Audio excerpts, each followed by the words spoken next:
마음의 기도와 우리 마음의 묵상이 주님께 연락되기를 원합니다. 감사드리며 예수 그리스도의 이름으로 기도드렸습니다. 아멘. 우리가 신앙생활을 하면서 많은 신앙의 질문들을 우리 마음에 품게 됩니다. 하나님은 남자일까요? 여자일까요? 하나님의 형상을 따서 만든 우리를 바라보면서 하나님은 여자일까? 남자일까? 그런 생각을 하게 되죠. 하나님의 지혜는 무엇을 의미하는 것일까요? 유대 이 신앙의 전통 가운데 유대인들이 쌓아 올린 하나님 앞에서 받은 하나님의 지혜라고 하는 귀한 유산이 있죠. 그런데 하나님의 지혜라고 하는 것은 무엇을 말씀하고 있는 걸까요? 오늘 주님의 말씀을 통해 하나님의 지혜를 경험하는 우리 성도님들이 되시기를 주의 이름으로 축원합니다. 우리 잠언 31장 10절로부터의 말씀은 아주 어려운 말씀입니다. 우리 렉셔너리 북을 통해서 이 말씀을 접할 때 이 말씀을 어떻게 주 안에서 잘 나눌 수 있을까 하는 큰 도전을 받았습니다. 이 말씀이 어려운 것은 이 말씀이 뜻하는 참된 의미를 기독교의 역사에서 그것을 받고 이해하기가 쉽지 않았다는 뜻이죠. 그 한 가지 증거가 이것이 31장 10절부터로 나와 있다는 겁니다. 이 말씀은 10절부터 31절까지 답관체라고 하는 하나의 시 형식을 이루고 있습니다. 답관체라는 것은 첫 번째 절이 히브리어의 첫 알파벳 알렙으로부터 시작해서 마지막 절은 타우라고 하는 마지막 철자로 끝나는 매 절의 첫 절이 시의 한 줄을 이루는 그런 형식을 띠고 있는 거죠. 그래서 이 시를 사실은 32장으로 완전히 독립하여야 됨에도 불구하고 이 말씀의 뜻을 깊이 받지 못했기 때문에 그냥 맞지 않는 31장에 갖다 붙여놓은 것이죠. 그리고 제목을 현숙한 아내라고 붙였습니다. 이 유대의 잠언에 또 솔로몬을 통해 드러난 하나님의 지혜라고 하는 이 유대의 이 히브리 민족의 가장 큰 유산을 그 유산을 한 시편을 하나로 시 하나로 노래한 것이죠. 하나님의 지혜는 무엇을 말하는 것일까요? 오늘의 말씀은 그것을 선포하고 있습니다. 오늘 10절에 누가 현숙한 여인을 얻겠느냐? 제목이 현숙한 아내이고 현숙한 여인, 현숙하다는 이 현숙하다는 것의 원문은 카일이라고 하는 뜻입니다. 이 뜻은 아주 리치하다는 뜻도 되고 스트롱, 강하다는 뜻도 되고 엑셀런트, 뛰어난, 슈퍼우먼, 아주 모든 면에서 뛰어나고 힘있고 부유하고 강력한 그런 뜻으로 해석되는 단어죠. 근데 이 뜻을 현숙한이라고 해석했어요. 현숙이라는 말은 이 말뜻만 봐도 우리 한국 기독교에 깊이 뿌리 내리고 있는 유교적인 우리 민족의 그런 정서와 전통을 느낄 수 있는 거죠. 현숙이라는 단어는 우리나라 말 중에 가장 초기에 들어온 그런 언어 중에 하나입니다. 삼국유사에 보면 박혁거세의 부인이 현숙했다는 표현이 나오죠. 우리가 일반 보통 명사로 여인들을 일컫는 숙녀라는 뜻도 이 현숙에서 나왔습니다. 어질고 깨끗하다는 뜻이죠. 어질고 깨끗한 그런 심령의 덕스러운 모습을 표현하는 것이 현숙이란 말이고 이 제목과 이 뜻을 현숙한 여인이라고 표현한 거죠.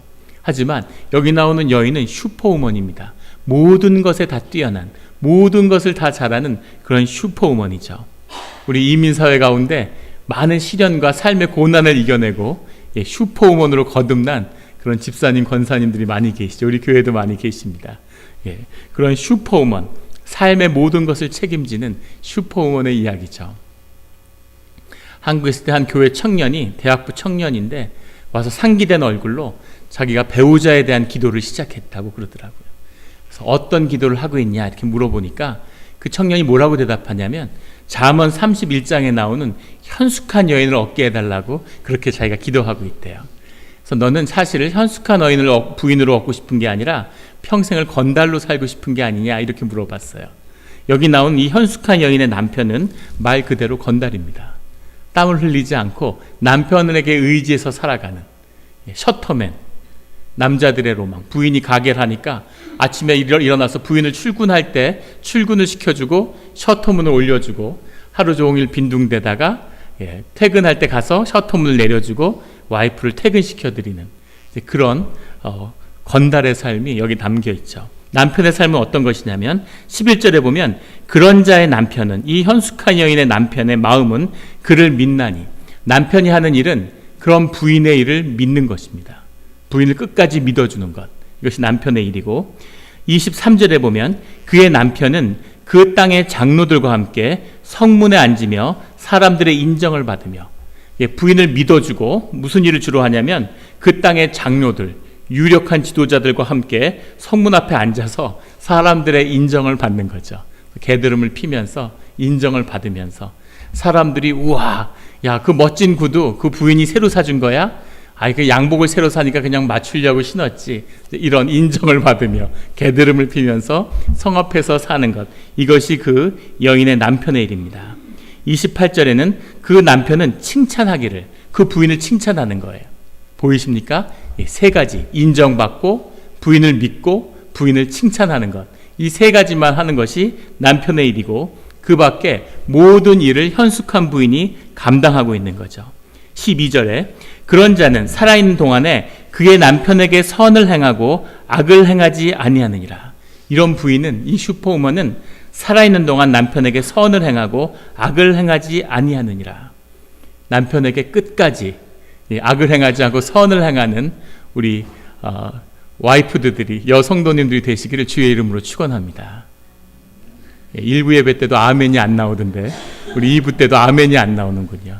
내가 당한 걸 다 갚아주고 가야지, 그런 마음을 버리시고 남편을 끝까지 선으로 대하시는 우리 여성도님들이 되시기를 다시 한번 주의 이름으로 축원합니다. 아멘. 아멘 안 하는 분들은 뜻대로 될지어다. 28절에 남편은 부인을 칭찬하는데 29절에 덕행 있는 여자가 많으나 그대는 모든 여자보다 뛰어나다 하느니라. 이것이 남편이 해야 되는 일인 거죠. 우리 남편들은 옆에 계신 와이프한테, 와이프 집사님에게 또 권사님에게 당신은 모든 여자보다 뛰어납니다 하고 선포하시기 바랍니다. 고백이 아니라 선포입니다. 예. 아멘. 예. 아멘. 안 하는 분들은 뭘까요? 도저히 인정하지 못해 뭐 이런 건가요? 예, 모든 여성보다 뛰어난 그런 여인과 함께 사는 그 축복이 우리 모두에게 함께 하기를 주의 이름으로 축원합니다. 이 여인, 이 주님의 현숙한 여인은 어떤 여인이냐면 13절에 보면 그는 양털과 사물 구하여 부지런히 손으로 일하며 자신이 성실하게 모든 일을 열심히 일하는 그런 여인이라는 거죠. 그리고 14절에는 상인의 배와 같아서 먼 데서 양식을 가져오며, 수완이 뛰어나서 단순히 농사지어서 자기의 소산을 거두는 것이 아니라 매니지먼트를 해서 필요한 것을 취하고 내보낼 수 있는 그런 사업의 수완을 가진 그런 여인이라는 거죠. 그래서 먼 데서 양식을 가져올 수 있는 사람이라는 겁니다. 15절에 밤이 새기 전에 일어나서, 아침에 새벽같이 일어나서 에너지가 넘치고 힘이 넘쳐서 아침에 일찍 깨는 거죠. 낮잠을 자도 피곤한 게 아니라 새벽에 벌떡 일어나서 오늘은 또 무슨 일을 할까 생각만 해도 신이 나고 아침에 일찍 일어나는 건강에 넘치는 그런 여인이죠. 자기 집안 사람들에게 음식을 해주고 나누어 먹이는 아침을 준비하고 거느리는 여종들에게 일을 정하여 맡기는 그런 리더십을 가진 여성입니다. 17절에 힘있게 허리를 묶으며 자기의 팔을 강하게 하고, 안 그래도 건강하고 힘이 넘치는데 허리띠를 딱 묶고 힘을 쓸 준비를 하고 힘을 더 강하게 하는 그런 여인이라는 거죠. 18절에 자기의 장사가 잘 되는 줄을 깨닫고 밤에 등불을 끄지 아니하며, 밤에 등불을 끄지 않는다는 것은 지혜죠. 이것이 의미하는 것은 인색하지 않다는 겁니다. 가진 것을 나눌 줄 아는 그런 마음을 가졌다는 거죠. 신실하냐 신실하지 않느냐를 떠나서, 신앙이 깊으냐 안 깊으냐를 떠나서 사람들에게 베푸는 자가 주의 복을 받는 것이 세상에 숨겨진 주님의 섭리입니다. 그것을 깨달아 아는 자기 때문에 인색함이 없다는 거죠. 이 등불은 비싼 것입니다. 이 등불의 기름은 비싼 것인데 이 불을 계속 켜놓는다는 뜻이죠. 그리고 이 글에는 또 지혜가 담겨 있는데, 장사꾼들이 장사를 하는데 유명한 호떡집에서 호떡을 파는 거예요. 100개를 구웠는데 100명이 줄을 서 있습니다. 90명이 먹고 10명이 줄을 서 있는 거죠. 그 10명에게 남은 호떡 10개 팔면 되잖아요. 근데 그걸 팔지 않고 가게를 잠시 쉰 다음에 나머지 10명을 기다리게 하는 거죠. 그리고 다시 100개를 굽는 겁니다. 그 이유는 그 줄 서 있는 10명을 보고 다른 사람들이 몰려오기 때문이라는 거죠. 그래서 남아있지만, 호떡이 남아있지만 팔지 않고 가지고 있는 그것이 장사의 지혜라고 그래요. 그것처럼 이 여인은 지혜가 있는데 그 등불을 끄지 않는다는 것은 등불을 끄면 돈을 아낄 수 있겠죠. 하지만 우리 집이 번성하고 있다는 것, 우리 가게가 잘 된다는 것을 드러내서 사람들을 보게 하는 그런 지혜도 아울러 겸한 사람이라는 거죠. 20절에 그는 공고한 자에게 손을 펴며 궁핍한 자를 위하여 손을 내밀며 어려운 자를 돌아보는, 힘든 자를 돌아보는 그런 긍휼한 마음도 겸하여 갖고 있다는 거죠. 어려운 자들을 도울 줄 아는 사람이라는 겁니다. 21절에 자기 집 사람들은 다 홍색 옷을 입었으므로 눈이 와도 염려함이 없고, 자기 집 사람들에게 홍색 옷을 입혔다. 이 홍색 옷은 귀한 옷이고 따뜻하고 두터운 옷을 상징하죠. 자기의 가족들을 옷으로 잘 감싸서 가족들을 완전히 보호하고 있는 이런 여인의 모습을 볼 수 있습니다. 그리고 22절에는 그는 자기를 위하여 아름다운 이불을 지으며 세마포와 자색 옷을 입으며, 이 여인은 다른 사람들에게 관대하고 가족을 아낄 뿐 아니라 스스로도 귀하게 여기고 스스로를 위할 줄 아는 여인이라는 거예요. 예전에 한 재벌 이야기가 나오는데, 재벌의 창업주고 한국의 갑부인데 같이 출장을 가는데 이 사람이 자기 양말을 호텔에서 자기가 빠는 겁니다. 양말에 구멍이 뚫려 있어요. 그런데 그것을 새 양말을 주려고 하니까 임원이 필요 없다는 거죠. 아깝게 멀쩡한 양말을 왜 버리냐. 구두 안에 신어서 보이지도 않는데, 나밖에 모르는데. 그리고 그 양말을 신는 거죠. 남들한테는 관대하지만 스스로에게는 인색한 그런 사람이 아니라 자기의 삶도 가꾸고 귀하게 여길 줄 아는 그런 여인이라는 거죠. 이 여인은 자기를 위하여 아름다운 이불을, 아무도 보는 사람이 없지만 스스로가 기쁨이 있는 아름다운 이불을 만들어 덮고 자고, 세마포와 자색 옷을 입으며, 자색 옷은 비단이고 세마포는 제사장이 입는 옷이죠. 그 귀한 옷을 집에서 잠자리로 잠옷으로 세마포를 입고, 너무 촉감이 좋다. 나는 이런 옷을 입어야 돼. 그리고 그런 옷을 입고 자는 그런 여인이라는 거죠. 자신을 위하고 삶을 누릴 줄 아는 그런 여인이 이 오늘 나오는 현숙한 지혜로운 여인이죠. 이런 여인이 세상에 있겠습니까? 이 여인과 함께 사는 것, 이 여인의 삶이 하나님의 지혜다, 이렇게 주님은 말씀하고 있는 거예요. 주님과 하나님 안에 지혜라는 것이 있는데 그 지혜를 너희에게 어떻게 전할 수 있을까? 바람을 보신 분이 계십니까? 어떻게 바람을 볼 수 있을까요?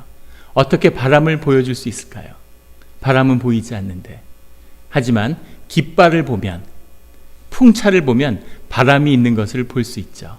그것처럼 하나님의 지혜라는 것이, 하나님의 지혜가 무엇인지를 보여줄 수 없지만 하나님의 지혜를 가진 자의 삶, 하나님의 지혜가 우리 가운데 어떻게 사라지고 누려지는지를 보여줄 수 있다는 겁니다. 그런데 그 삶의 자리에는 짝을 이루는 게 있는데, 하나는 집이고 하나는 여인이죠. 여인과 집을 짝을 이루고 있어서 여인은 계속 집안을 돌보고 집은 여인의 능력과 삶이 피어나는 그런 삶의 자리가 되는 겁니다. 이 집을 오이코스라고 그러고, 이 집을 다스리는 것을 오이코노미아, 주님의 섭리라고 부르죠. 집을 다스리는 권세, 집을 다스리는 능력이 주 안에 있음을 이야기하고 있는 겁니다. 우리 조상들도 그것을 깨달아 알고 있었던 것 같아요. 사람들을 다 집으로 불렀습니다. 무슨 댁, 평안댁, 무슨 강릉댁. 신부가 새로 시집을 오면 새댁이라고 부르죠. 새로운 집이라는 뜻이죠.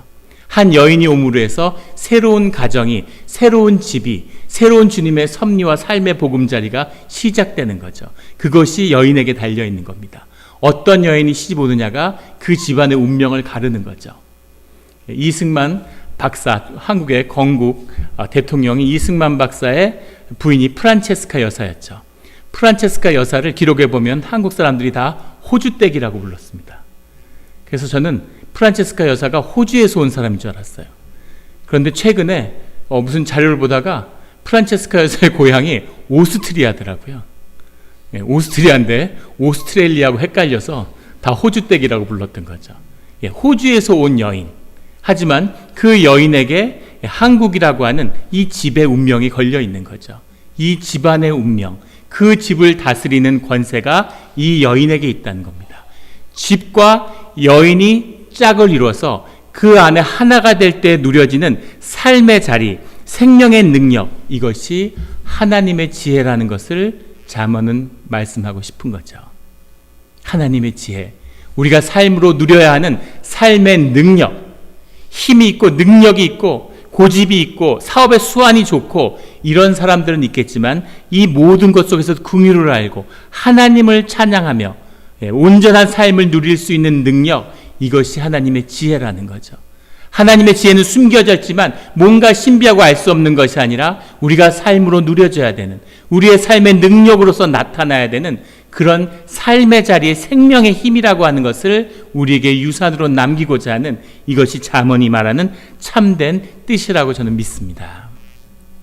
오늘 말씀을 증거하고 있죠. 30절에 오직 여호와를 경외하는 여자, 그 여성, 남성, 하나님 가운데에서 하나님의 남성성과 여성성이 하나가 되는 그 하나님 안에서 이 지혜라고 하는, 이 삶의 지혜라고 하는 하나님 안에 있는 이 여성적인 능력, 이 능력을 만나고 경험하고 하나가 되는 것, 그 아버지 안에서 여성인 어머니와 같은 하나님을 경험하는 그 지혜의 비밀이 이 삶 가운데 놓여 있음을 이 성경은 증거하고 있습니다.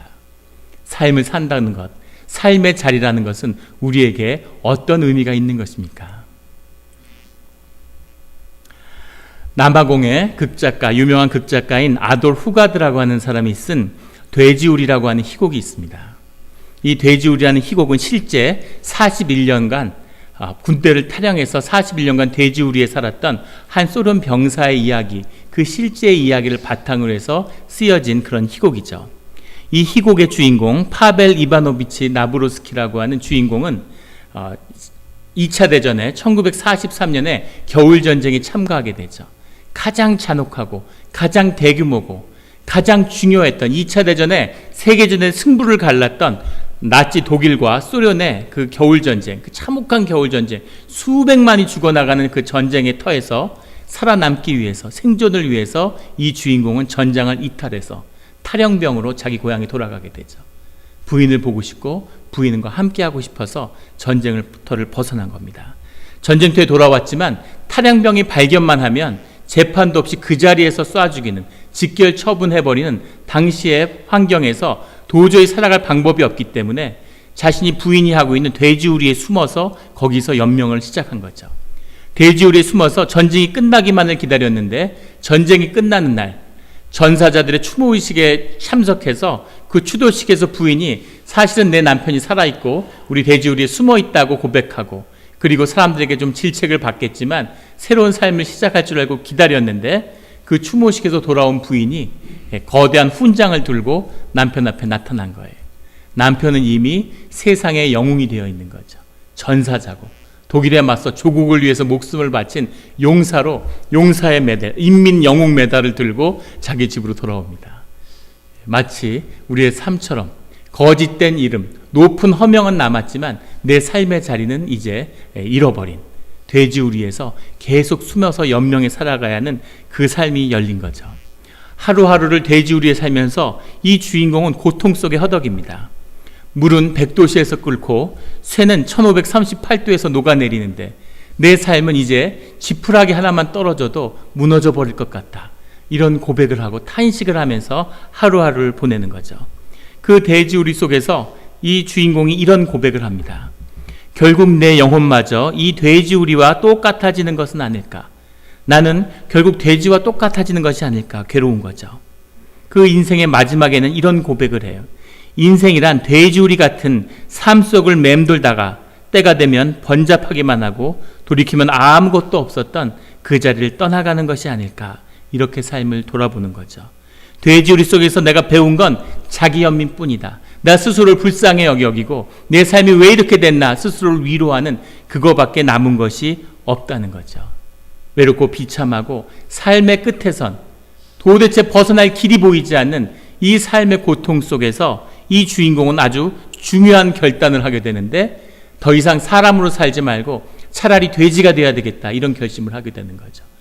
그나마 입고 있던 옷을 다 벗어버리고 스스로를 돼지라고 선포하고 돼지가 먹는 음식을 먹고 돼지들하고 어울려서 돼지 소리를 같이 꽥꽥 내면서 돼지처럼 살아가기 시작하는 거예요.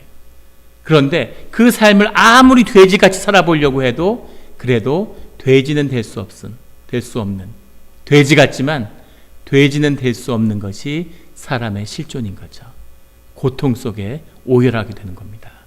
마치 우리 삶을 바라보는 것 같죠. 세상처럼 살아가고 세상 사람처럼 살아봐야지, 돈 열심히 벌고 그걸 삶의 가장 중요하고 유일한 가치로 삼고 살아야지, 그렇게 살아보려고 했지만 그렇게 살아서는 채워지지 않는 그런 내 삶의 문제가, 내 실존의 문제가 나를 가로누르고 있다는 것이죠. 이 희곡을 쓴 아돌 후가드 작가는 이 글을 쓴 이유를 이렇게 이야기합니다. 인생이라는 것은 결국 부조리하고 불안한 비극의 뻘밭에 지나지 않는다는 거죠. 세상은 부조리하고 내 인생은 너무나 비극적이고 그 뻘밭에서 무언가 내 삶을 바꿔보려고 온갖 노력을 다 했지만 그 모든 행위는 돌아보면 결국은 다 뻘짓에 불과했다는 겁니다. 이 의미 없는 삶, 그 삶의 고통 속에서 돼지의 그 주염 열매를 먹는 그런 인간의 비극적인 모습, 그 모습을 표현하고 싶었다는 거죠. 이것이 솔직한 우리의 삶의 자리겠죠. 돼지우리 같은, 매일 반복되고 먹고 살기 위해서 모든 짓을 다 하지만 삶에 아무 의미를 찾아볼 수 없는, 그 삶을 좀 의미 있고 가치 있게 바꿔보려고 하지만 삶의 자리는 바뀌지 않고, 그렇다고 돼지가 되어서 살아갈 수도 없는, 아무리 돼지같이 되어도 돼지는 되지 못하는 우리 삶의 실존 속에서 고통받는 우리 자신의 모습을 보게 됩니다. 그 돼지우리에서 돼지 열매, 그 주엄 열매를 먹는 그 집 나간 탕자의 모습을 이 이야기 속에서 보게 되는 거죠. 세상에서 멋지게 정말 화려한 삶을 꿈꿨지만 돼지우리에 앉아있는 그 아들은 돼지의 주엄 열매를 먹으면서 아버지를 그리워하고 있는 거죠. 돼지가 되고 싶어도 돼지가 될 수 없는 우리의 실존 가운데는 우리는 이런 존재가 될 수 없다는, 내 삶은 또 다른 본향이 나를 기다리고 있다는, 내 삶을 주장하는 자는 다른 곳에 있는 내 아버지가 계시다고 하는 우리 마음속 깊은 곳에 있는 부르심과 그 그리움을 찾는, 이것이 인간의 내면에 있는 중심이겠죠. 그것을 표현한 그림이 있습니다. 렘브란트라고 하는 화가가 그린, 지금 화면에 나오는 The Return of the Prodigal Son이라고 하는 그림이죠. 유럽의 회화사가 증명하는 유럽 최고의, 회화의 역사에서 최고의 미술가라고 불리는 렘브란트의 그림이죠. 그 렘브란트의 그림 가운데서도 최고의 그림이라고 평가받는 작품입니다.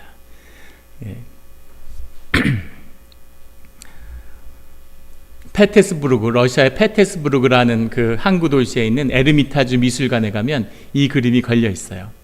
저도 20살 때 이 그림을 처음 봤는데 신앙도 없었던 저였지만은 이 그림에 압도되는 힘이 있었습니다.